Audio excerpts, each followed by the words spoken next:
আমার যদি কাপল ব্লগ করার যদি ইচ্ছা থাকতো আমি কিন্তু তাহলে কিন্তু 10-11 মাস আগে থেকেই শুরু করতাম। আমি আব্দুল্লাহ, আপনি আমাদের নিয়ে আসলাম নতুন ভিডিও। তো আর কিছু দেরি, চলেন শুরু করি। দেশে 999 ফোন দিয়ে পুলিশের কাছে চাঁদা চাওয়া হয়, ও দেশে ওনার মতো টিকটকারের কথা আর এই শীতের মাঝে ঠান্ডা পানি দিয়ে গোসল করা সমান কথা। এই বিয়ের প্রত্যেকটা পার্টের ভিডিও কিন্তু বাকি প্রত্যেকটা এন্টারটেইনমেন্টের ভিডিও কিন্তু আপনাদেরকে আমি দিই। এটা দেখে ভুলে গেছি মনের কথা ছিল যত, ওর পিছিয়ে লাগতে গিয়ে সময় গেলে যত। ভালো ছিলাম, ভালো খেলাম, সঙ্গে ছিল প্রিয়া, ব্যাকআপের কষ্ট পাইনি, যত কষ্ট পেয়েছি ওর বিয়ে দেখা।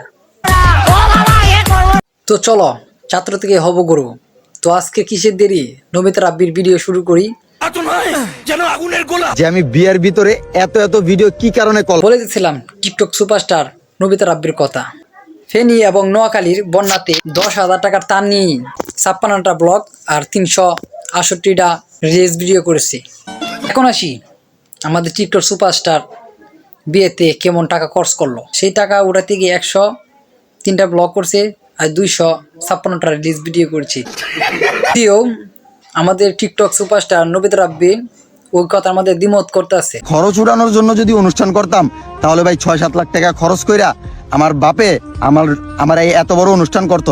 ওই সুপারস্টারের অনেক ফ্যান ফলোয়াররা বলতেছে যে ও নাকি কিস্তিতে টাকা তুলছে, ওই কিস্তি টাকা পরিশোধ করার জন্য এখন বেশি বেশি ব্লগ এবং রিলস ভিডিও করতেছে।